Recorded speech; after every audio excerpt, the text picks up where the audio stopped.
감사합니다.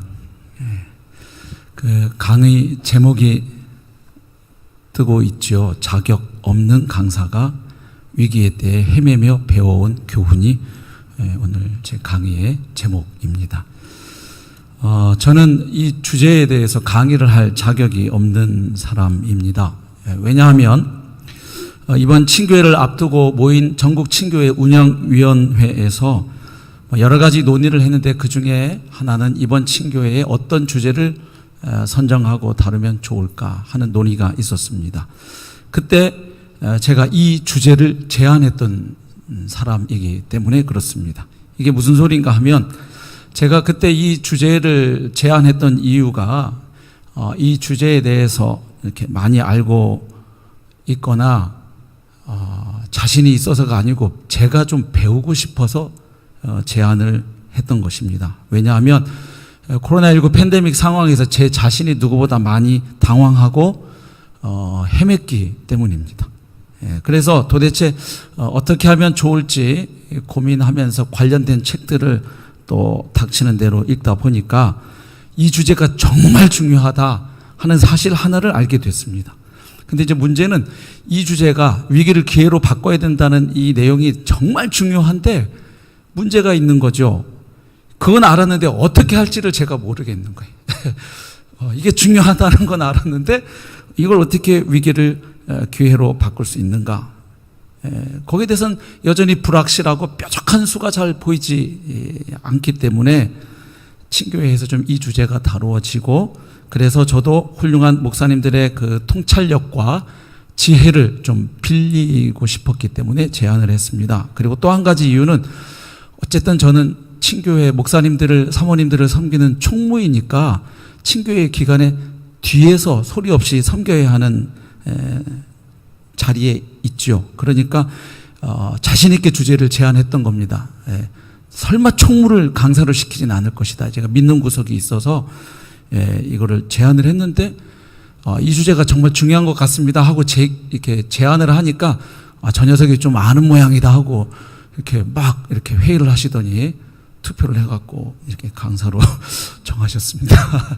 그래서 도대체 무슨 내용을 목사님, 사모님들 또 선교사님들과 나눠야 될까 어젯밤까지 고민을 한 겁니다. 그러다가 어차피 전문가도 아닌데 괜히 이 책 저 책에 나오는 얘기 이렇게 짜집게 해서 전문가인 척 할 필요도 없고 그냥 제가 헤매면서 여기까지 온 이야기를 소박하게 나누는 것이 오히려 어떤 목사님들께는 도움이 될 수도 있겠다 이런 생각을 했습니다. 그래서 그 내용도 좀 많기 때문에 주어진 시간 안에서 다루기 위해서 그냥 소박하게 어젯밤에 한 4가지 주제로 한번 모아봤습니다. 다시 말하면 코로나19 팬데믹 상황에서 제 자신이 누구보다 당황하고 헤매오면서 현재까지 배우고 깨달은 것 4가지로 정리해 보았습니다. 첫 번째는 늘 그렇지만 이 위기 상황에서는 리더의 역량이 정말로 중요하다는 사실을 아주 뼈저리게 느꼈습니다. 목사님들께서도 여러 뉴스를 접하면서 보셨죠. 이 팬데믹 상황에서 세계 각국의 리더들이 어떻게 대응하고 결정하는지에 따라서 그 나라 백성들의 삶의 질이 상당히 달라진다는 것을 보았습니다. 그리고 그 전에 제가 생각하기에 상당히 시스템이 잘 갖춰져 있고 매뉴얼이 잘 구비되어 있어서 상당히 이런 위기의 때, 재난의 때에 상당히 준비된 모습을 보여주리라고 기대했던, 말하자면 좀 선진국이라고 했던 나라들조차 많이 허둥대고 당황해하는 모습들 보게 되었습니다. 특별히 그 리더의 자리에 있는 사람이 대통령을 비롯해서 어떤 성향의 사람이고 이 문제들을 대했을 때 어떻게 반응하고 대처해 가는지 그리고 그 결정을 내릴 때 어떤 프로세스를 통해서 결정을 내리는지에 따라서 그 나라 백성들의 삶이 정말 천차만별로 달라진다 하는 것을 보고 있었는데 잠시 후에 보니까 그게 나라 지도자들의 문제만은 아니라는 것을 알게 된 거죠. 이게 크든 작든 각 교회를 섬기는 목사님들, 특별히 담임 목회자의 경우에도 담임 목회자가 이 팬데믹 상황, 이 위기의 때, 재난의 때에 이 상황을 어떻게 읽어내고 어떻게 대응하느냐에 따라서 그 공동체에 미치는 영향이 무지무지하게 크구나. 평소에도 그래 했지만 위기의 때는 이게 정말 크다 하는 사실을 뼈저리게 느꼈습니다. 가령 처음에 코로나 초기에 이 온라인 예배를 드려야 되느냐, 현장 예배를 계속 고수해야 되느냐, 이거 하나 결정하는데도 아주 머리가 지끈지끈 아파오는 것을 경험했습니다. 저희 교회는 작년 3월에 이미 온라인 예배로 전환을 했거든요. 정부에서 강제로 하기 전에, 왜냐하면 이제 저희 강서관에 이미 확진자들이 나오고 있고, 저희 교회 와보신 분들은 아시겠습니다만 강서침례교회는 딱 주택가 한 복판에 그냥 있습니다. 그러니까 저희 교회 동서남 전후좌우가 다 집들이 그냥 붙어 계셔요. 그러니까 이 주민들이 저희 교회를 다 지켜보고 있는 거죠.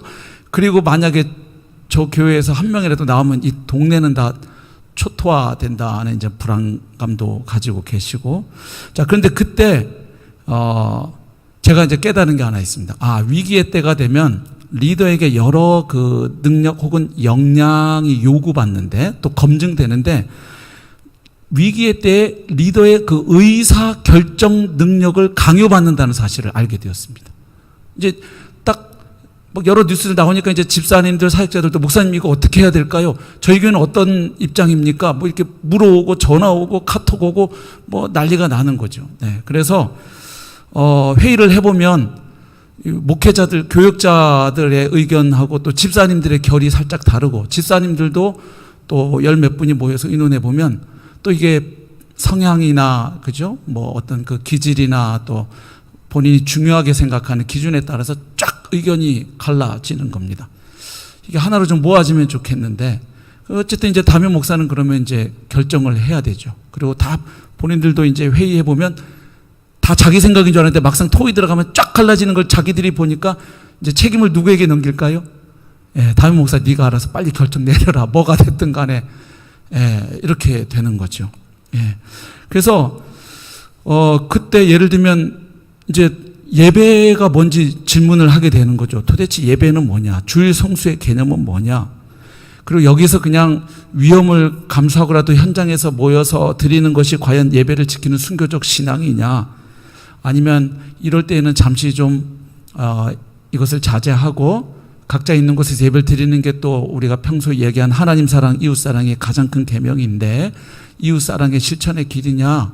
그리고 또 가정에서 온라인으로 드리는 게 또 예배라고 할 수 있냐?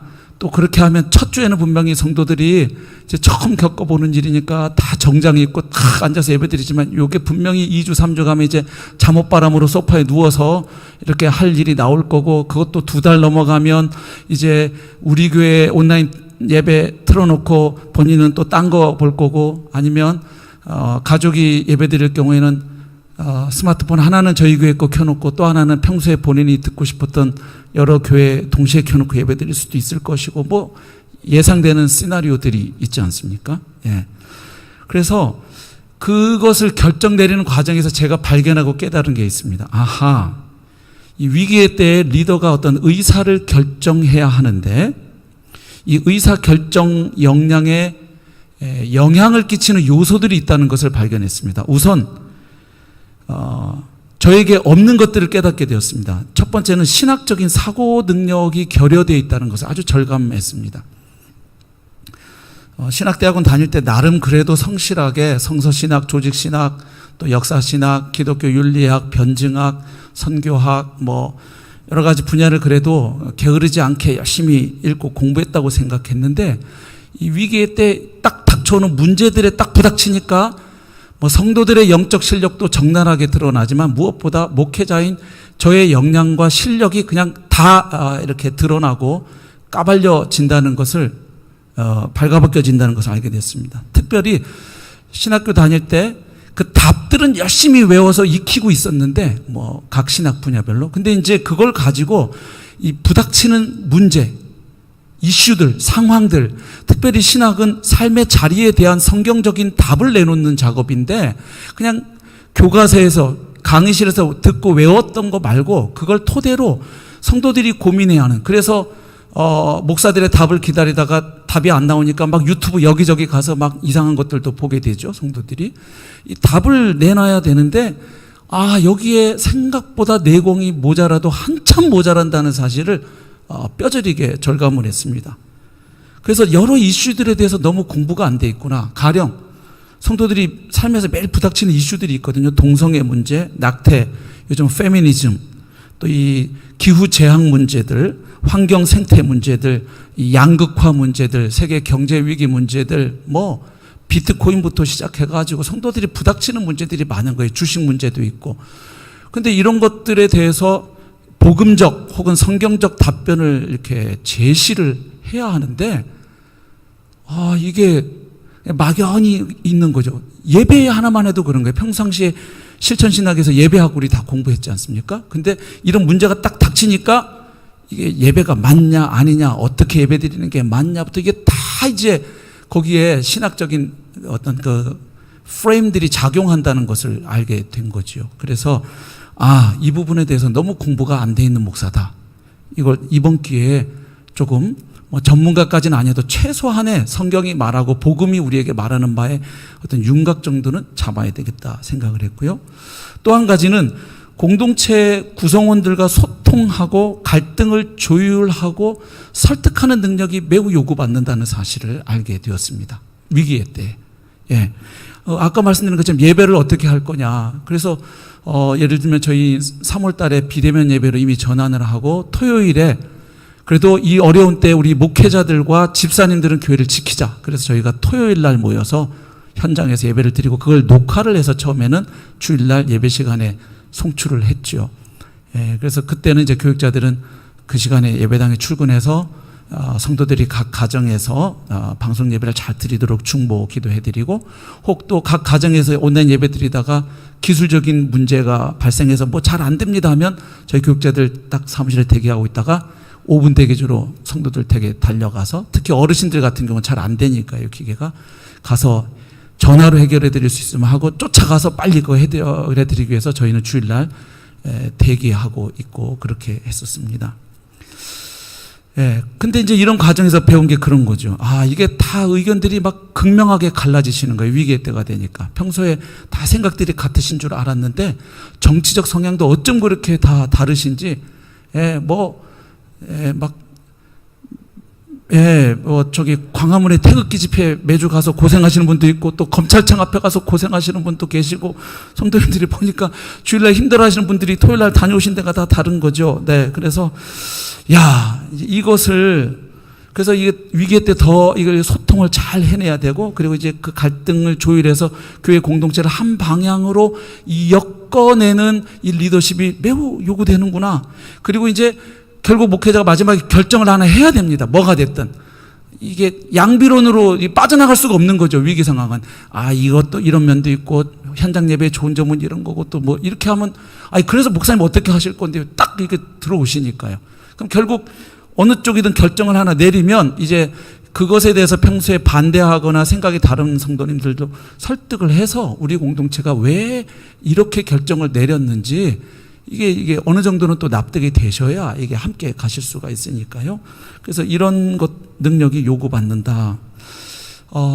그리고 뭔가 이렇게 결정할 때 왜 그런 결정을 내리게 되는지에 대한 명확한 성경과 복음에 기초한 판단 기준 준거 틀이 있어야 되겠다는 생각을 하는 겁니다. 그게 없으니까 뭐 이쪽을 좀 가중치를 두고 생각하면 결론 일로 가고, 근데 이거는 그러면 또 결론 일로 가고, 저부터가 막 갈짓자 행보인 거예요. 그래서 이런 문제를 판단할 때 성경에서 말하고 있는 이 주제와 관련된 명확한 그 원리들, 원칙들, 가르침들, 교리들이 있는데 그것들을 여기에다가 대입을 시켜야 되는구나. 그래서 그것들을 좀 명확하게 정리를 해놔야 되겠다 하는 생각을 했습니다.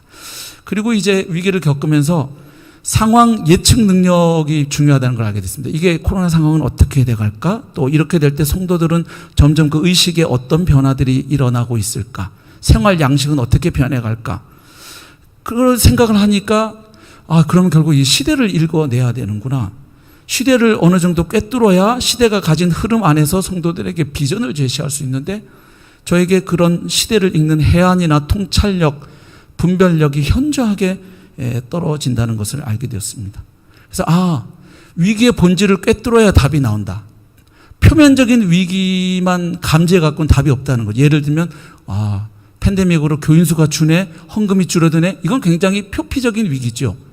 이것들을 낳게하는 그 근본 뿌리에 그 진행되고 있는 그 어떤 변화의 흐름들이 있는데 그것을 이렇게 딱 감지해내고 포착해내는, 그래서 그거에 대한 해결책을 찾아내는 능력이 매우 떨어져 있다는 사실을 알게 됐습니다. 그래서 이때 제가 시도했던 것이 그냥 코로나19로 야기되는 위기가 그냥 코로나 때문에 갑자기 생긴 위기가 아니라는 것을 알게 되었습니다.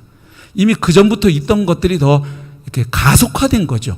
예를 들면 언택트 문화도 코로나로 시작된 게 아니죠. 이미 대한민국 사회도 유통 분야라든지 여러 사회 분야에서는 언택트 문화가 이미 진행되고 있었습니다. 그런데 코로나로 더 이것이 이제 가시화되고 더 이렇게 폭발력 있게 늘어난 측면이 있는 것이죠. 그래서 이 코로나 상황만이 아니라 이 한국교회가 겪는 이 일련의 그 흐름 속에서 지금 한국교회가 어떤 위기에 처해 있는지를 좀 이렇게 통시적으로 알아봐야 되겠다. 어떤 큰 흐름 속에 왜 지금 이런 일들이 일어나고 있는지, 그리고 지금 이 시대를 살아내는 우리가 부닥치고 있고 당면하고 있는 이슈들, 그리고 그것을 성경과 복음을 가지고 씨름해서 답을 내야 할 그런 이슈들이 뭔지를 알아야 여기서 뭔가 이제 해법이 나와도 나올 수 있겠다. 그래서 이제 기도도 하고 성경도 다시 읽고 뭐 책들도 막 뒤져보고 했는데 너무 많은 책을 인용하면 어려울 것 같아서 지금 위기의 본질을 좀 이해하고 꿰뚫는 데 도움이 되는 책 한 3권만 소개하겠습니다. 하나는 포스트 크리스텐덤 시대의 한국 기독교라는 책인데요. 우리나라에 처음 복음이 들어와서부터 지금까지 한국 기독교가 크게 역사적으로 어떻게 흘러와서 지금의 현상들이 나타나고 있는지를 잘 보여줍니다. 지금 개독교라는 말이 지금 나온 게 아닙니다. 코로나 시대에. 그 2007년인가요? 샘물교회 그 사태, 피랍 사태 때 그때 이미 개독교라는 말은 이미 회자되기 시작했거든요. 그래서 처음 그 조선시대부터 지금까지 물론 우리가 가지고 있는 신학이나 교리가 있기 때문에 이 저자하고 모든 면에서 동의할 수는 없는 부분들도 꽤 있습니다만은 그러나 역사학자이기 때문에 출신의 신학자이기 때문에 그 시대의 흐름을 일단은 좀 꿰뚫어 볼 수 있습니다. 그 다음에 하나는 지금 대한민국 사회 그리고 교회가 직면하고 있는 가장 큰 위기 3가지가 무엇인지를 보게 해주는 책이 변하는 세상 영원한 복음입니다. 여기 저자는 한국교회가 지금 직면해 있고 이거 해결해 내야만 하는 가장 큰 위기를 3가지로 이야기하거든요. 하나는 이 시대의 사상과 조류입니다. 소위 말하는 그 포스트 모더니즘으로 인한 상대주의, 개인주의 이런 것들, 이게 교회 안에도 뿌리 깊게 들어와 있다는 것이죠. 그 다음에는 과학 기술로 인한 이제 영적 싸움의 문제인데요. 특별히 지금 AI, 인공지능으로 인해서 앞으로 대두될 문제가 많습니다. 예를 들면 리얼돌 같은 것도 이게 단순히 어떤 성적 문란함의 문제가 아니라 거기에 인간이 무엇인가라는 아주 깊은 철학적 이슈가 도사리고 있거든요. 왜냐하면 인간이 만든 도구, 기계하고 성적 결합을 가지려고 시도하는 거기 때문에 이게 단순히 성적 문제가 아니더라고요. 공부해 보니까. 이게 굉장히 인간이 어떤 존재인가,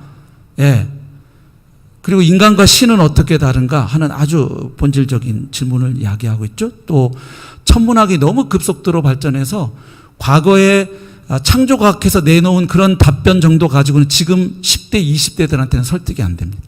그때 창조과학에서 내놓았던 그 리스폰스들이 있어요. 진화론에 대해서. 그거 가지고 지금 얘기하면 오히려 역공맞기 딱 좋습니다. 왜냐하면 진화론 자체도 엄청나게 진화했습니다. 그 사이에. 그래서 이런 것에 노출되어 있는 우리 젊은이들. 그 다음에 이제 하나가 심각한 좌우 이념 대립이 지금 한국교회를 찍고 있다고 진단을 하고 있거든요. 그래서 가만히 들여다보니까 이게 맞는 거예요. 정말 이런 일들이 지금 진행이 되고 있구나.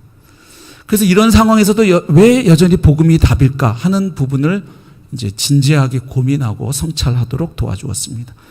또 하나는 현대 우리 그리스도인들이 직면하고 있는 이슈들이 굉장히 많습니다. 그래서 그거에 대한 여러 책들이 많지만 가장 대표적인 거 하나만 뽑는다면 현대 사회 문제와 그리스도인의 책임이라는 존 스토트 목사님 책을 보면 이제 핵의 문제, 동성애, 낙태, 환경 문제, 전 세계 양극화의 문제, 뭐 여러 가지 이슈들을 성경의 관점에서, 복음의 관점에서 어떻게 우리가 해석해내고 또 대안을 제시할지 이렇게 좀 팁을 얻을 수 있는 책들입니다.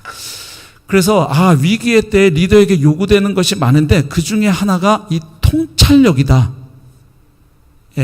인사이트 아니면 foresight, 좀 성견지명 내지는 깊이 뚫고 들어가 볼 수 있는 능력인데, 이것을 위해서는 상황을 이해하고 그리고 분석하고 예측하는 능력이 필요한데, 저에게 이런 능력이 너무 결여되어 있다는 것을, 그리고 제대로 훈련받지 못하고 담임 목사가 되어 있다는 사실을 아주 뼈저리게 느꼈습니다. 그래서 도대체 그러면 지금 이 나이에 어떻게 통찰력을 다시 키울 수 있나, 이거 다시 20대로 돌아갈 수도 없고요. 그래서 안 되겠다. 근데 당장 성도들은 막 피 흘리고 여기저기서 이렇게 하니까 늦었지만 지금이라도 조금씩 훈련을 해서 어쩔 수 없다.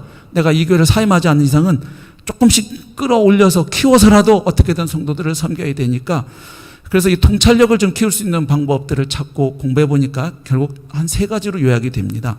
첫 번째는 팩트적 사고 훈련을 좀 해야 된다는 것을 알게 되었습니다. 왜냐하면 이 세상의 정보는 어차피 100% 객관적인 정보가 없습니다.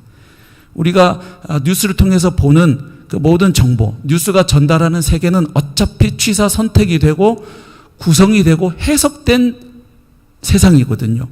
그래서 요즘 문제가 뭡니까? 유튜브 막 가짜 뉴스 다루고 있는 유튜브들 성도들이 많이 보고 계속 이 인공지능 알고리즘이 찾아주니까 이 사람은 이걸 좋아하는구나, 계속 그쪽을 연결해 주죠. 그러다 보면 세상이 정말 그렇게 보여서 이 확증 편향 현상이 아주 심각하거든요.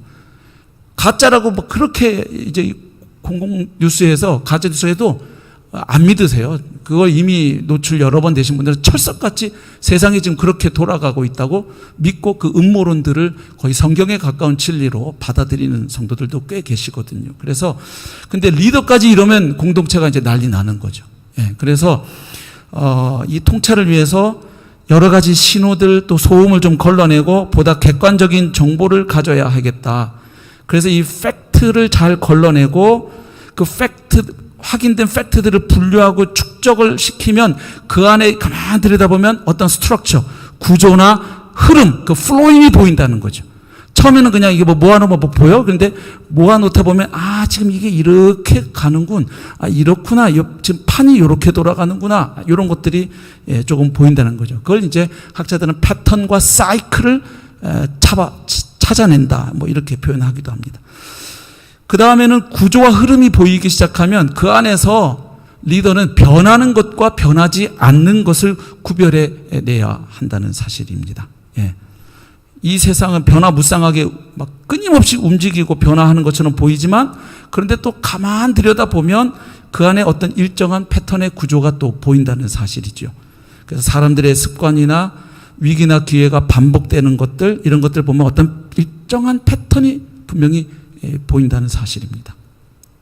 세 번째, 깊은 통찰을 원한다면 이제 어떻게 연결할지를 고민해야 한다는 것을 알게 되었습니다. 왜냐하면 이 세상엔 나름 어떤 질서가 있고 다 연결이 되어 있다는 것이죠. 이쪽에서 일어나는 문제가 저쪽에 분명히 어떻게든 영향을 미친다는 사실입니다. 그래서 이 변화를 주도하는 어떤 여러 가지 요소들, 그 힘들도 서로 연결이 되어 있고 각자 나름의 질서가 있다. 그래서 그 변화를 주도하고 있는 힘들의 상관관계를 말하자면 찾아내는 그 능력에 따라서 이 통찰력의 차이가 발생한다는 것을 알게 되었습니다. 그래서 이 과정에서 사실과 의견을 잘 구별해야 되겠다. 그 다음 변하는 것과 변하지 않는 것을 잘 구별해 내야 하겠다 하는 것을 깨닫게 되었습니다. 그 다음 두 번째, 제가 아까 의사결정 능력을 요구받으면서 깨달은 게 이제 그런 내용들, 통찰력과 관련된 것이었다면, 또 하나는 이제 성도들 가운데 일부 흔들리는 분들이 나오는 것을 이제 알게 되었습니다.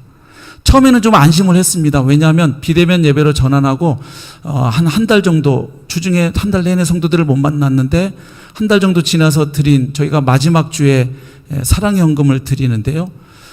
저희가 비대면 예배를 전환하면서도 그 온라인 헌금에 대한 광고를 저희가 지금 1년 이상 한 번도 한 적이 없거든요.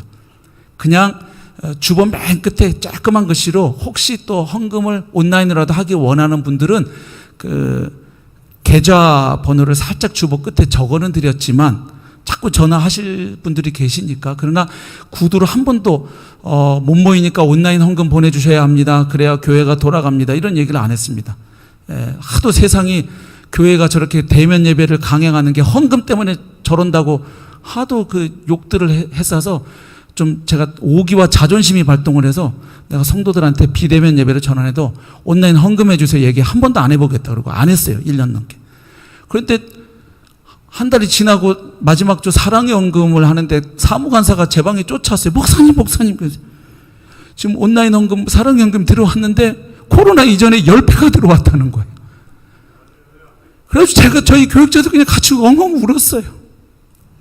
그날 저희 사역자들만 출근했거든요. 주일날 저희 그냥 몇 명 그렇게 있는데 성도들이 한 달 동안 얼굴도 못 뵀는데 그냥 사랑의 헌금 10배를 그냥 온라인으로 확 보내면서 마치 저한테 이렇게 말을 거시는 것 같았어요. 목사님 저희 다 잘 살아 있어요.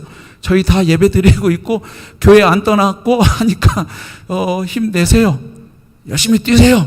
우리 기도합니다. 우리 안 죽었어요 아직. 뭐 이런 메시지로 느껴져 가지고 펑펑 울었어요. 우리 사역자들이.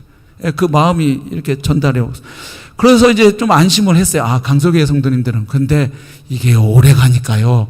이제 교회에서 좀 거리가 멀거나 또 저희 교회는 출신 교단이 굉장히 다양한 분들이 이제 모여 계신 공동체이다 보니까 뭐 이렇게 이탈자들도 나오기 시작했습니다. 뭐 이제 이유는 뭐 여러 가지가 있죠. 뭐 저희 교회가 비대면 예배 드릴 때 어떤 교회는 순교적 각오로 예배를 드리는 게 믿음의 표현이다 해서 그걸 믿고 그냥 막 강행하는 교회에 자기는 가야 되겠다는 분도 계시고, 또 이게 교회하고 거리가 머니까 코로나 상황에서는 이게 좀 너무 답답할 때 잠깐 교회 가서 마스크 쓰고 기도라도 좀 하고 오고 싶은데 교회가 머니까 이게 신앙생활 유지가 안 됩니다 해서 가시는 분들도 있고, 뭐 이런 것을 제가 이제 알게 되었습니다. 근데 그때 제가 이제 발견한 게 이거죠. 처음에 대면 예배도 못하고 신방도 못하고 막 이렇게 모임 금지가 됐을 때 여기서 내가 담임 목사라서 할 수 있는 게 무엇인가. 그래서 저는 이제 그때 소박하게 그렇게 생각했습니다. 몸만 집회도 못하고 소그룹 모임도 못한다면 이럴 때 그냥 담임 목사는 교회에서 가장 소외되어 있고 존재감 없는 분들을 조용히 찾아가자. 그래서 아파트 현관 신방 가가지고 마스크 전달해드리고 사랑의 헌금 전달해드리고 뭐 먹거리 전달해드리고 그 복도에서 현관에서 이렇게 기도해드리고 뭐 이렇게 해서 그런 분들을 잘 손길이 안 가는 분을 담임 목사가 찾아다니면 역할을 하는 거 아니냐 이렇게 열심히 했어요. 그러니까 성도들 눈에는 안 보이지만 저는 꽤 바빴던 거죠. 그런데 이 교회의 공동체가 약간 흔들흔들하는 거예요. 제가 놓친 게 있다는 걸 알게 되었습니다. 뭐냐 하면 리더십들, 그러니까 집사님들이라든지 목자님들 정도는 뭐 이 상황에서 또 까딱없이 자기 개인 영성을 유지할 뿐만 아니라 자기가 맡고 있는 영혼들, 목원들을 잘 섬길 거라고 기대했는데 목자들이 픽픽 이제 나가 떨어지기 시작하는 분들도 나오는 거예요. 그러니까 이게 어떻게 될까요? 그 목원들에게 손길이 안 가니까 손길이 안 닿는 성도들은 무슨 생각하죠? 내가 이 교회 다닌 지가 몇 년인데 코로나 때 전화 한 통이 안 와? 뭐 카톡도 안 오네? 뭐 잘 살아있는지 죽었는지도 이게 안부도 안 물어주네? 내가 이 교회 그동안 한 헌금이 얼만데? 나는 교회를 위해서 그동안 헌금도 하고 청소도 하고 뭐도 하고 했는데 이런 어려울 때 교회는 날 위해서 뭘 해주는가? 이런 생각 안 하실 수가 없는 거죠, 성도들이. 이 교회는 이 어려울 때 나를 안 챙겨주는구나. 이런 생각 들면 제가 생각해 보니까 제가 성도라도 떠나겠다 이런 생각이 들었습니다. 그래서 내가 그냥 여기저기 되는 대로 뒤에서 은밀하게 어려운 분들 찾아가는 것만이 등사가 아니라 결국 교회 공동체가 잘 이 위기때를 넘어가려면 에베소서 4장 16절 말씀처럼 주님이 세우신 주님의 몸된 교회는 그 마디를 통해서 온 몸이 연결이 되고 피가 골고루 공급되는 그런 교회를 주님이 의도하셨기 때문에 결국 이 교회 공동체의 마디 역할을 하는 사람들을 잘 세워드리고 격려하고 관리해야 되는데 제가 그걸 놓치고 그냥 여기저기 어려운 분들만 찾아다니고 있었던 것이죠. 그래서 안 되겠다. 이 목자님들이 케어가 필요하구나. 이 목자님들을 담임 목사가 기도해주고 신방도 하고 밥도 먹고 하여튼 이렇게 저렇게 전화도 하고 줌도 하고 해서 이분들이 격려를 받고 세워져야 이분들이 받은 에너지를 가지고 자기가 맡고 있는 그 영혼들에게 관심을 뻗쳐갈 수 있겠구나 하는 것을 알게 되었습니다. 그래서 강속에 부임한 지 이제 10년이 됐는데 교회가 주님 은혜로 조금씩 성장하면서 제가 놓치고 있는 것을 발견했습니다. 이미 강속엔 역사가 오래니까 이미 앞에 두 분 목사님들에 의해서 세워진 집사님들과 목자들, 리더들이 다 계시죠. 그래서 저는 이제 그분들을 목회 파트너로 여기고 달려왔는데 다음 미래를 위해서 정말 제가 한 영혼 손때 묻혀서 피와 땀을 쏟아서 이런 재난의 때를 대비한, 그리고 앞으로 미래를 대비한 정말 담임 목사가 심혈을 기울여서 키운 예수 그리스도의 제자들이 별로 없다는 걸 알았습니다. 이게 조금 덩치가 커지니까 자꾸 전체를 관리하고 이끌고 가는 역할이 많아지다 보니 한 사람 한 영혼하고 씨름하는 목회의 가장 본질을 제가 놓치고 있다는 것을 깨달았습니다. 그래서 이렇게 가면 이건 목회자가 CEO로 전락하는 거고, 이렇게 되면 이건 목자가 아니다.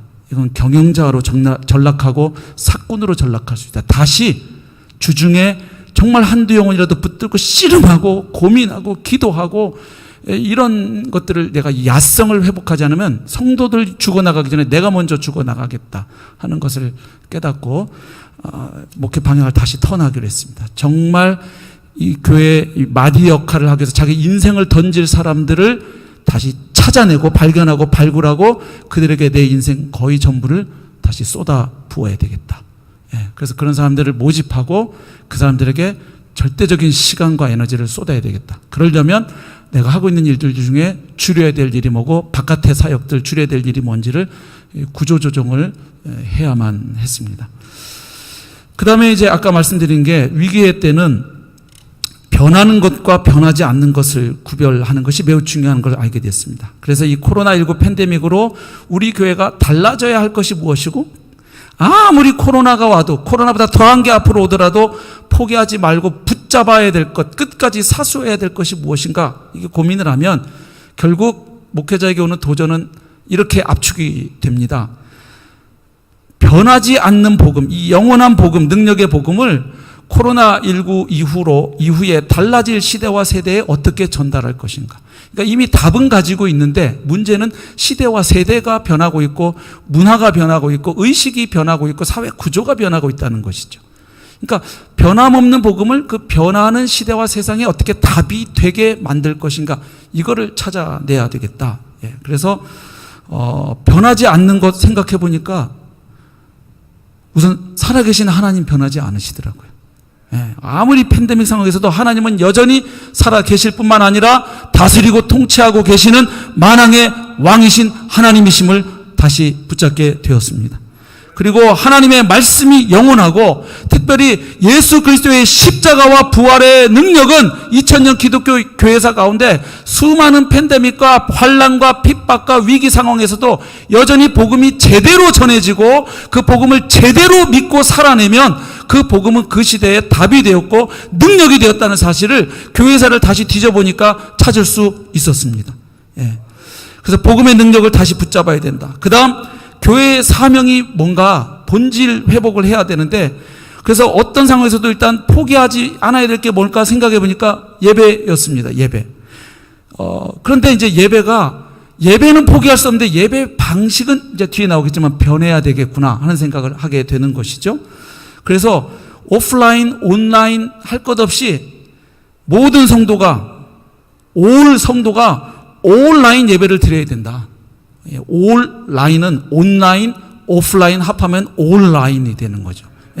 이걸 하여튼 동원해서 예배는 어떤 식으로든 드려져야 된다. 두 번째, 교회의 공동체성을 포기할 수 없다. 왜? 교회는 구원받은 그리스도인들의 모임, 불러냄을 받은 자들의 모임이니까 여러 가지 모임 제한이 있고 하지만 공동체성을 포기하는 순간 교회는 이미 교회가 아니다. 그래서 교제를 해야 된다. 단 어떻게 할 거냐의 문제가 되는 것이죠.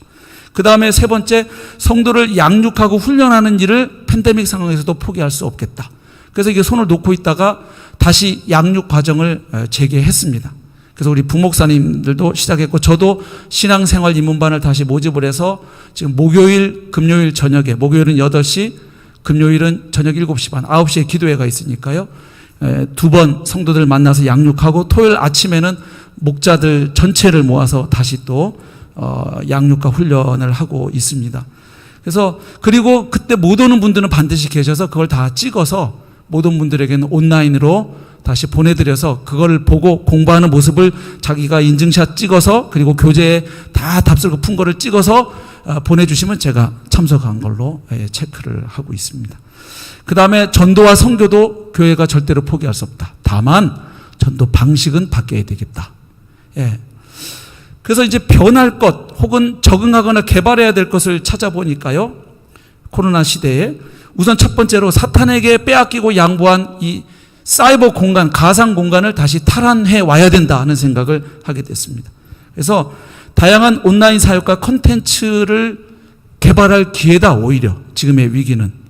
그리고 그래야 할 사명이 있다. 아시는 것처럼 저는 굉장히 아날로그적인 사람입니다. 젊은 녀석이 지금도 강단에 설교하러 가면 이 바인더 노트를 들고 올라갑니다. 요즘 나이 드신 목사님들도 다 아이패드나 노트북 들고 올라가시는데 이렇게 구닥다리입니다.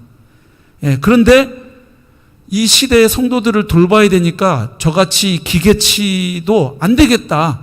나는 정말 그거 별로 안 좋아하고 못하지만 어떻게든 성도를 목양해야 되니까 이 상황에서 목양하는데 필요한 만큼은 그냥 사명감으로 그냥 하여튼 우는 한이 있더라도 이걸 조금 최소한은 배우고 익혀야 성도를 돌볼 수가 있으니까 생각을 좀 바꾸게 되었습니다.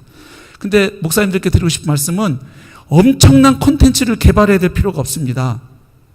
대한민국 유튜브 1위에서 10위까지 그 채널이 있는데요. 그 구독자 수로 1위부터 3위를 말씀드리면 놀랄 겁니다. 우리나라 유튜브 채널 가장 구독자 수 많은 1위가 뭘까요?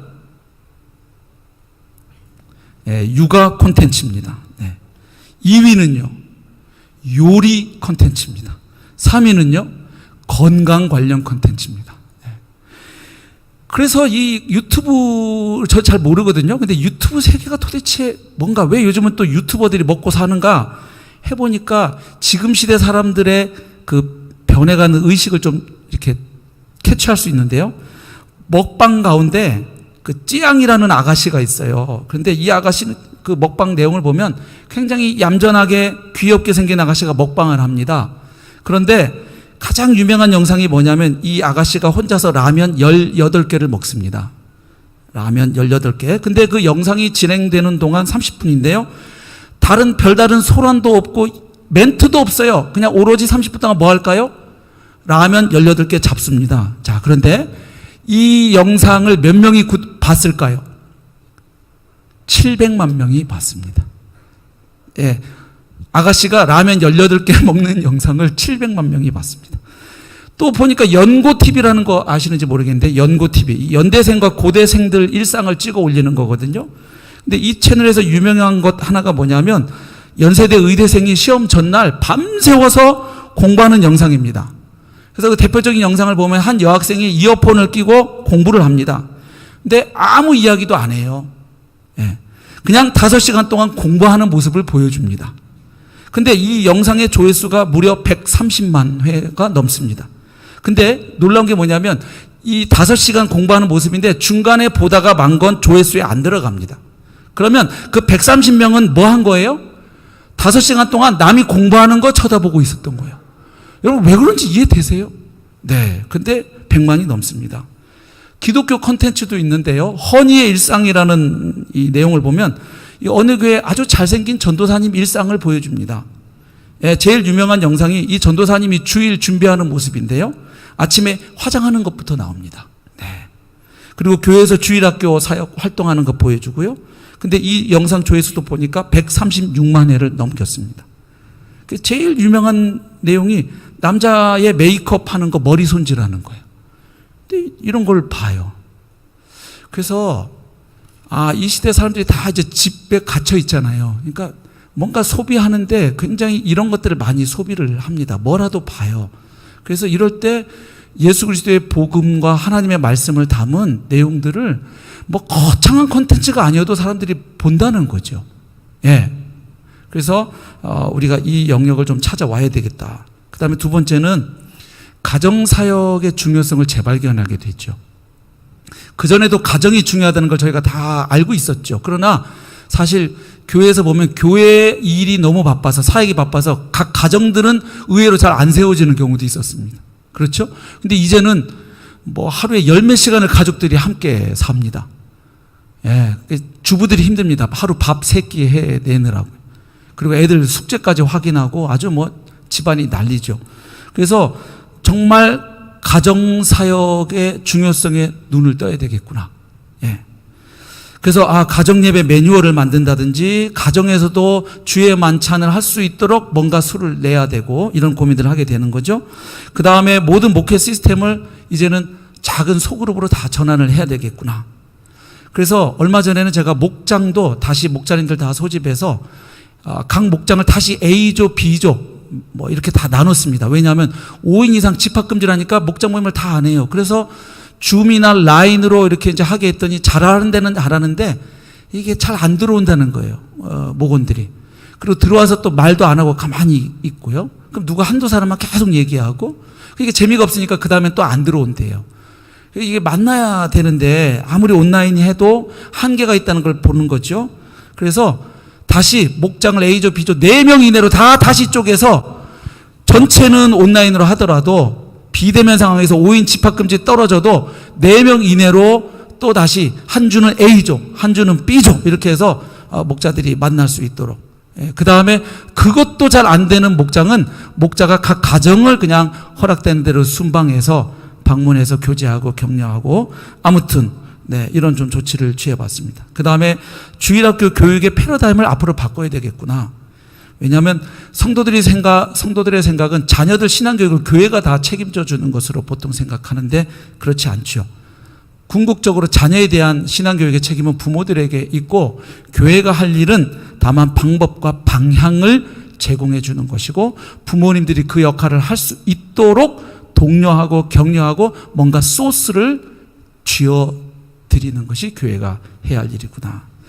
그 다음에 코로나 상황에서 교회에 대두된 과제가 크게 2가지거든요. 하나는 교회의 공동체성, 그 다음에 또 하나가 교회의 공공성 얘기가 모든 리포트에서 나옵니다. 이 복음의 공공성, 교회의 공공성. 그러니까 교회가 교회만을 위해서 존재하지 않는다. 이 지역사회와 연대하고 소통하고 섬기고 그래서 교회로 인해서 그 지역사회에 뭔가 의미 있는 그 섬김과 변화가 나타나야 되는 것이죠. 그래서 이제는 이 교회가 좀 교회 바깥에 대해서도 눈을 뜨고 나아가야 된다. 그래서 가령 뭐 시도해 본 것 하나는 지난번 추수감사 헌금이 꽤 많이 나왔는데 집사님들하고 회의해서 지금 코로나 상황이니까 우리 교회도 돈 쓸 때 많고 뭐 이렇게 저렇게 하지만 우리가 이럴 때일수록 재난의 시대일수록 교회가 어려운 분들과 함께하는 우리의 믿음을 표현해 봅시다. 그래서 추수감사 헌금 전액을 어려운 개척교회 그리고 한국에 와 있는 난민들 또 난민 선교하는 분들 그리고 아주 어려운데 병을 치료를 받아야 되는데 치료비 없는 분들 그리고 지역사회 안에 그 어려운 뭐 이렇게 장애우들 계시는 그 시설들 양로원들 이런 데에 전액을 씁시다 이렇게 했는데 집사님들이 다 만장일치로 동의를 해 주셔서 추수감사헌금 전액을 다 어쨌든 저희 교회도 그때 돈이 굉장히 아쉬웠어요. 그 마이너스 폭을 제가 딱 보니까 그런데 그냥 믿음으로 그렇게 흘려 보냈습니다. 그리고 침례교에서 주관하고 있는 그 대한민국 피로회복 사역이 있죠. 헌혈 프로젝트. 지금 대한민국 헌혈 보유량이 3일 이내거든요. 그래서 저희 교회도 거기 참여를 해서 신청을 했는데 좀 너무 앞에 신청한 교회들이 많아서 저희 교회 헌혈 날짜는 5월 9일로 정해졌습니다. 그래서 성도들에게 홍보하고 헌혈 신청을 받았더니 지금 벌써 이제 수십 명이 이미 30명 정도가 모아지면 헌혈차가 오거든요. 교회로. 그래서 이렇게 헌혈을 하고 그래서 지금 제가 내려오면서 우리 부교육자님들께 그 포스터 하나 좀 만들어 달라고 부탁하고 내렸습니다. 그래서 그 포스터를 지역 그 주민센터에 가서 또 우리 성도들이 경영하는 그 가게들이 있어요. 음식점들. 거기 좀 나와서 혹시 강서구에 사시는 지역 주민 중에도 이 뜻있는 일에 함께하고 싶으면 우리 교회 앞에 그날 헌혈차 오니까 헌혈하실 분들 같이 하십시다. 이렇게 해서 조금 지역사회하고도 점점 소통의 폭을 좀 넓혀 가려고 합니다. 그리고 어느 때보다 중보기도 사역이 굉장히 중요해졌고요. 또 개인 영성관리가 매우 중요해졌고, 그 다음에 모여서 함께 드리는 공예배 못지않게 이제는 성도들이 사는 삶의 현장, 그 일상의 영역에서 복음을 살아내도록 하는 그런 메시지와 훈련이 필요하다. 예. 그리고 이제 또 하나는 교회 구조도 좀 변화를 줘야 되겠다. 저 같은 경우는 그런 고민을 했습니다. 그래서 우리 부모 목사님들과 이른바 소위 미셔널 처치, 선교적 교회에 대해서 여러 책들을 지금 함께 읽어가면서 앞으로 이 시대에 이제 더 이상 건물과 프로그램 중심의 교회는 생존이 어려우니까 이제 오라, 저희 교회에 이런 게 있으니까 오시오가 아니고 이제는 가라 구조로 가야 되니까 이걸 위해서는 성도들을 어떻게 훈련하고 교회 조직을 어떻게 재편해야 되는가. 그래서 지금 그 연구하고 있고 이제 대안을 만들어 가고 있습니다. 그 다음에 하나는 두려움과 불안의 시대에 희망을 노래해야 한다는 사실을 발견했습니다. 백신과 치료제도 궁극적인 희망의 근거가 될 수는 없다는 게 점점 분명해지고 있지요.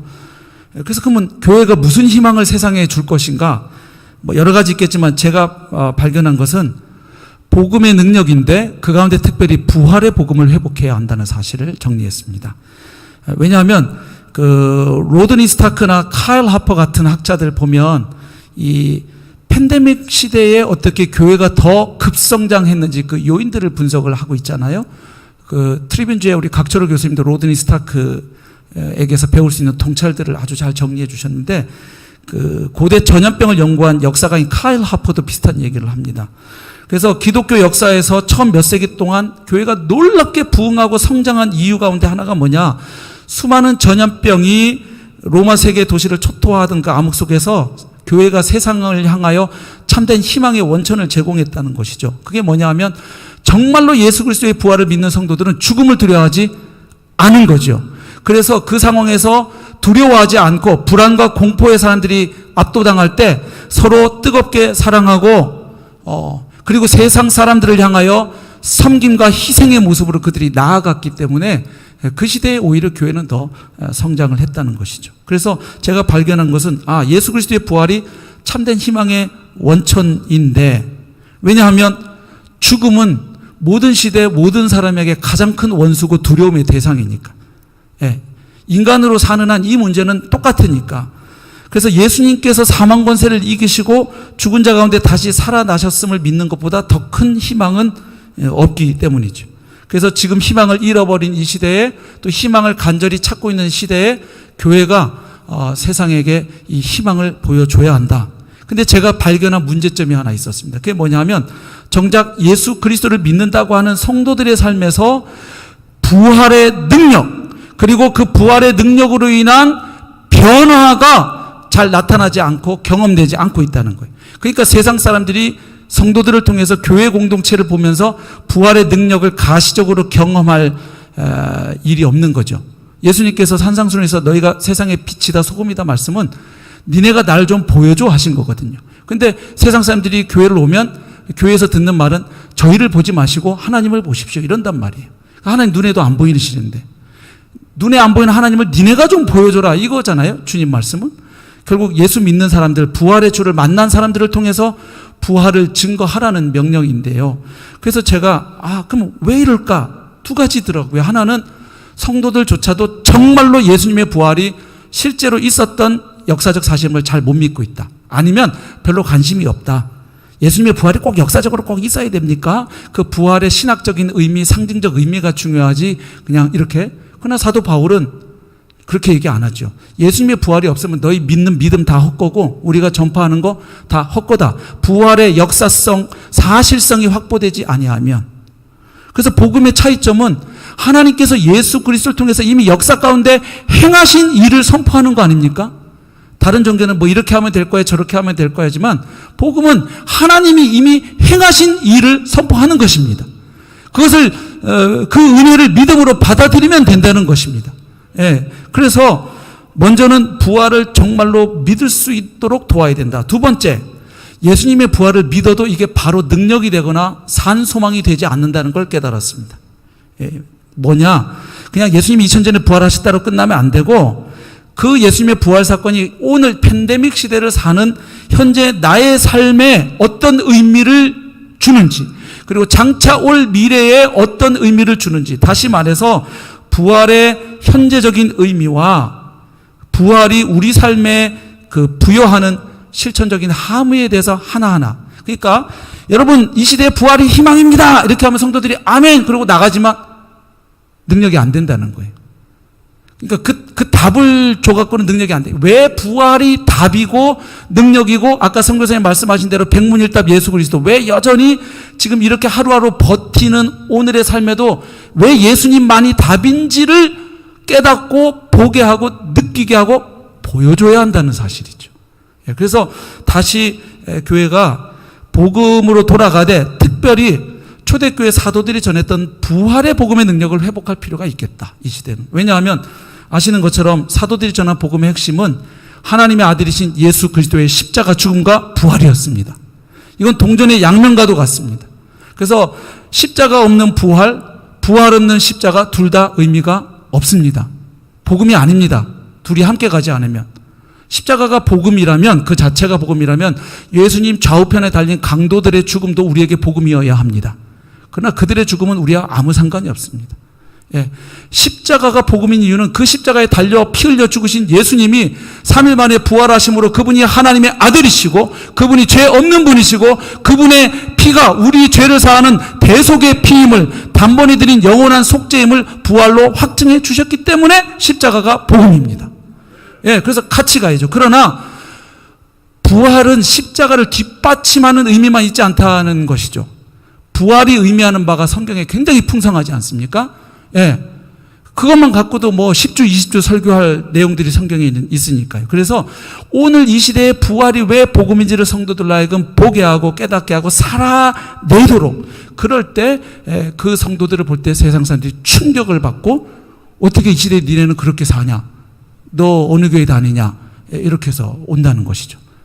저희 교회도 떠난 사람들도 있지만 최근에 보니까 계속 교회를 등록하는데 30대들이 와요. 지난주에 4주차 마친 새가족 4주 수료증 예배 때 드렸습니다. 또 어제 카톡이 왔는데 목사님 이번 주 또 4주차 면담해야 될 사람이 있습니다. 왔는데 또 30대예요.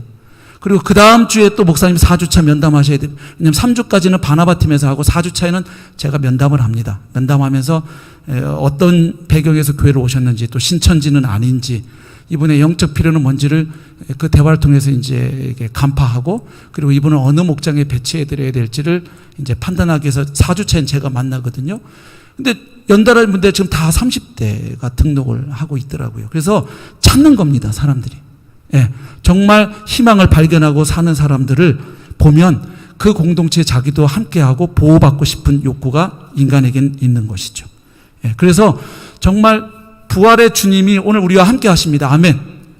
그래서 그 의미들, 성령의 인치심, 인쳤다는 건 도장 찍었다는 거잖아요. 하나님의 소유임을 도장 찍은 거고, 보증, 성령이 우리의 보증 아닙니까? 첫 열매시고, 이것은 뭡니까? 장차 미래에 일어날 일을 현재 이 시대에 당겨서 미리 맛보는 것이 가능하다는 겁니다. 물론 장차 우리가 영원한 하나님 나라에서 누릴 것과는 비교할 수 없게 지금 우리가 맛보는 건 첫 열매에 불과하다고 이야기하지만, 그래도 그 첫 열매는 이 세상 사람들이 볼 때는 졸도할 만큼의 놀라운 축복이고 은혜인 줄로 믿습니다. 이거를 성도들이 맛보고 경험을 해야 이 어려운 시대에 뚫고 나아갈 수 있는 것이죠. 조금만 더 하겠습니다. 마지막입니다. 일찍 마치려고 했는데 또 흥분했습니다. 제가 멋있게 짧게 하고 내려가고 싶었는데.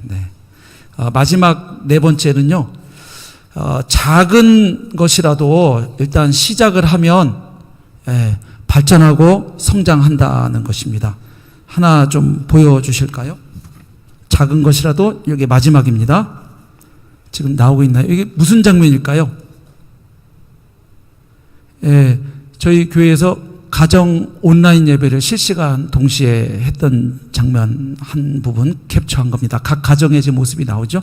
이게 언제 예배 드린 거냐 하면, 그 다음 보여주시면, 작년 12월 성탄 감사 예배 때 그때 교회 10명 이내에만 모일 수 있는 상황이어서 성도들 미리 신청을 다 받아서 가정에 함께 현장 예배 집에서 틀어놓고 봐도 되지만 실시간으로 같이 할 성도들 신청을 받아서 우리 부목사님들 청년들 보내서 다 이렇게 교회하고 연결하는 시스템을 해드려서 그날 저렇게 같이 보면서 예배했습니다. 그래서 자, 어느 가정 나와주세요. 그러면 막 이렇게 하고 그 가정에서 성탄의 주님을 찬양합니다. 이렇게 하면 또 옆에 가정이 그 각 가정마다 준비한 그 성탄 축하 메시지를 막 이렇게 피켓 들고 퍼포먼스로 막 해서 했습니다. 근데 전날 장난이 아니었습니다. 왜냐하면 우리 같이 기쁘다 구주 오셨네 찬양합시다 그러고 쫙 하면 어떤 일이 벌어질까요? 아시죠? 이 실시간 영상을 하면 이게 몇 초씩의 그 간격이 발생합니다. 기쁘다 기쁘다 기쁘다 막 돌림 노래가 되는데 제가 미리 리허설 해보니까 그런 문제가 있는 걸 알지만 그럼에도 불구하고 한번 해보자. 그래서 제가 실수한 게 기쁘다 하니까 좀 이따가 저쪽에서 기쁘다가 나와서 저기에 맞춰서 늦추니까 부목사님들이 쫓아오시더라고요. 목사님 그러면 안 됩니다. 목사님 그냥 목사님 박스대로 계속 가야 계속 똑같이 5초 간격으로 가지. 목사님 거기 맞추면 이제 5초, 10초, 20초 난리가 나니까 이렇게 하라고. 그래서 이게 지금 크리스마스 때 해본 거고요. 그 다음 보여주십시오. 이건 로마서 필사인데요. 못 모일 때 수요 예배 때 그 로마서 강해를 제가 하고 있었는데 여러분 어차피 못 모이고 못 오시고 하는데 집에 집콕하시면서 그냥 유튜브만 보시지 말고 그냥 로마서를 한번 이번 기회에 필사해 보십시다. 그래서 다 쓰신 분 그냥 한 분이라도 그 로마서 1장부터 16장 써서 가져오시면 선물 드릴게요 하고 저는 이제 수요예배 또 많이는 안 보시니까 한 2분이나 오시려나 했는데요. 혹시 다 쓰신 분 있으면 노트 좀 교회로 제출해 주세요 그랬더니 수십 건이 온 거예요. 근데 아주 주일학교 저학년 꼬매부터 80대 할머니들까지 다 있는 거예요. 지금 저거는 그분들이 낸 노트가 아니고 그거를 그냥 저희 사역자들이 캡처해갖고 게시판에 좀 붙여놓은 거예요. 다. 그래서 1장부터 16장까지 다 노트를 제출하셨는데 서로 다른 필체 성도님들이 이런 식으로 하셨다는 걸 현장 예배 오시는 분들은 저렇게 좀 보고 그리고 저거를 교회에다 이렇게 사진 올려서 성도님들이 좀 보시도록 그래서 저 시상도 교회에 와서 이렇게 뭘 드릴 수가 없어서 다 기프트콘 쏴드렸어요. 저분들에게. 건강에 좋은 거. 네, 쏴드렸어요. 핸드폰으로. 네. 그랬더니 성도들이 엄청나게 많이 참여하시더라고요. 저는 한 3분 오면 많이 올 거다 생각했어요. 근데 막 수십 명이 갖다 내시더라고요, 노트를. 네. 그러니까 다 힘드시니까, 뭐라도 하고 싶으셨던 거죠. 그 다음 보여주십시오. 요거 달콤한 말씀 행복한 하루는 매일 새벽 기도 못 모이니까 저희가 교육자들이 이렇게 새벽 기도 설교를 한 10분 정도 메시지를 이렇게 매일 올리고 있는 거고요. 그 다음에 밑에 사진은, 명절 때, 명절 가정 예배를 드리시도록, 제가 찍었던 장면입니다. 그 다음에 옆에 집 앞에서 드라이브 트루는 여기 지금 우리 청소년부 담당 목사님이신데요. 못 가니까 드라이브 트루 신방을 했습니다. 그래서 애들 다 집 앞으로 찾아가가지고 거기 나오면 준비한 간식도 주고 거기서 기도돼 너 요즘 기도 제목이 뭐냐. 그래서 한동안 저희가 드라이브 트루 신방했고요. 저거는 이제 제가 목자들하고 줌 회의를 하고 있는 걸 전 찍힌지도 몰랐는데 이걸 찍으셨더라고요. 막 옆에 자전거도 보이고 네. 온라인으로 어떻게 해야 되는 거죠. 그 다음 온라인 주의 만찬 했고요. 그 다음에 아까 말씀드린 대한민국 피로 회복 이런 것들인데 제가 원래 이거 안 하려고 그랬어요. 이런 것들 괜히 저 교회 무슨 자랑질이야 아니면 왜냐면 저희도 여전히 헤매고 있기 때문에 근데 제가 이걸 드린 이유가 이제 나옵니다. 그 다음 보여주시죠. 저희 주일학교 것 영상 몇 초 정도 1분 미나만인데 잠깐만 보시겠습니다.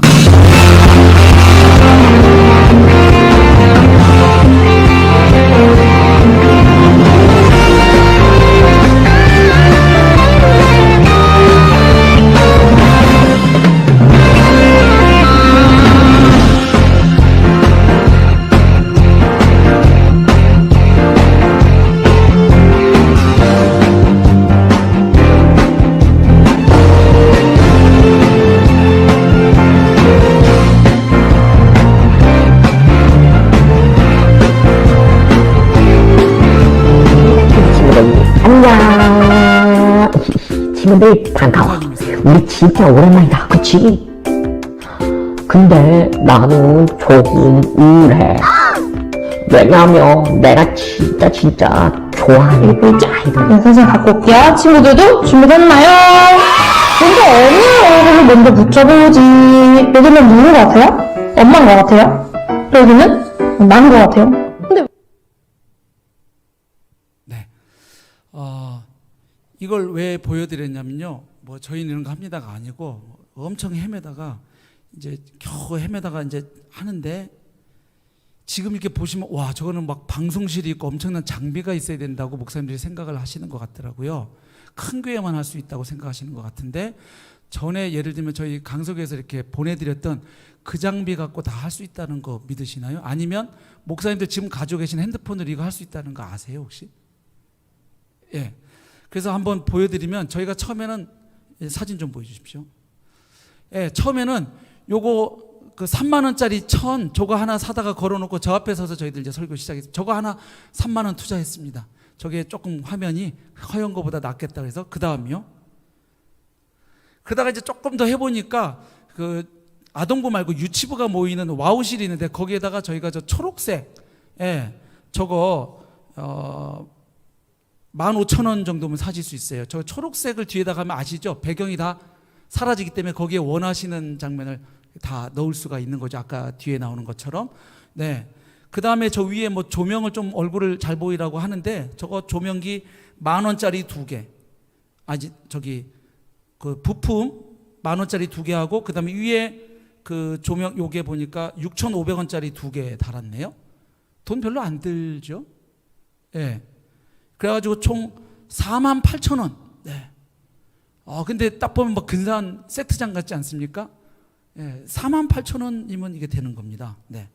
그 다음에 저희 성서 침략회 목사님들 하고 있는 거 한번 보시면 외화표 십자가 이건 정지원 전도사님 하고 계신 거고요.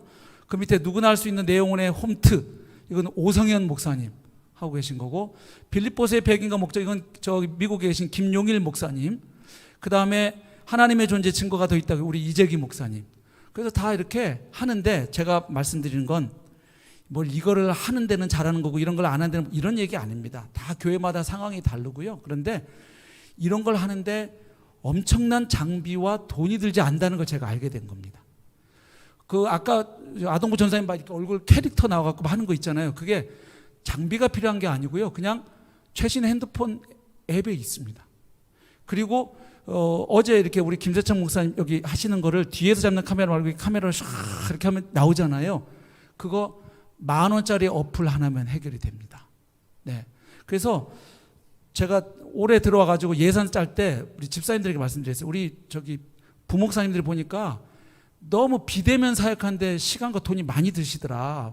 그러니까 막 본인들이 이게 돈이 없으시니까 이렇게 핸드폰 요금제에서 보니까 애들하고 통화하고 전화하고 카톡하고 문자 일이 무지하게 많은 거예요. 그러니까 맨날 와이파이 어디 터진지 찾으시는 거예요. 이게 다 요금 본인 문자랑 감당이 안 되시니까 맨날 저 와이파이 터지는데 찾고 그 와이파이 번호 그래서 제가 이거 안 되겠다 해서 지사님들에게 말씀드렸어요.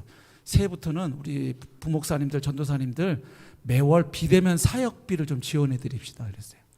그래서 그동안은 사례비랑 도서비만 드리고 있었는데 이제 비대면 사역비라는 항목을 만들어서 드렸더니 얼마도 안 드리거든요. 예, 월 5만 원씩 드려요. 그런데 딱 이 월 5만 원이 지원이 되니까 우리 목사님들이 바로 핸드폰을 최신형 아이폰으로 바꾸시더라고요. 그래가지고 그 최신형 아이폰으로 하니까 그 앱으로 기능으로 다 그냥 예배 그걸 하는 거예요. 송출도 하고. 근데 뭐 음향이나 화면 퀄리티가 확 올라가더라고요. 그래서 제가 말씀드리고 싶은 요지는 무슨 엄청난 돈이나 시스템이 없어도 일단 우리 교회에서 할 수 있는 거 해야 될 걸 작은 것부터 하나 일단 시작을 한 걸음을 떼면 그 다음에 필요에 따라서 조금씩 또 조금 더 앞에 가는 사람들이 도와주기도 하고요. 발전이 된다는 것을 알았습니다. 저같이 이런 기계의 문외한이고 기계치인 목사가 있는 교회도 어쨌든 생존하려고 낑낑 대다 보니까 주님이 조금씩 허락하시는 모습을 봅니다. 그래서 우리 목사님들 교회 다 사이즈도 다르고 재정 형편도 다르지만 이거 하나만 그냥 마음에 잡으셨으면 무슨 뭐 혁신적이고 멋있게 보이기 위해서 이렇게 하는 게 아니라 우리는 어쨌든 주님의 피로 사신 교회를 섬기는 자들이고 그 한 분 한 분 영혼을 소중하게 여기고 그것 섬긴 거 가지고 우리는 주님 앞에서 책임을 져야 합니다. 나중에. 그렇죠. 그래서 이 시대에 필요하다면 내가 익숙하지 않고 좀 어려워도 성도를 사랑하는 마음으로 아주 기본적인 거 한두 개만이라도 배우고 익혀서 시도를 하면 거기에 하나님이 지혜를 부으시고 또 여러 가지 길을 여셔서 조금씩 발전해 가게 하실 줄로 믿습니다. 감사합니다.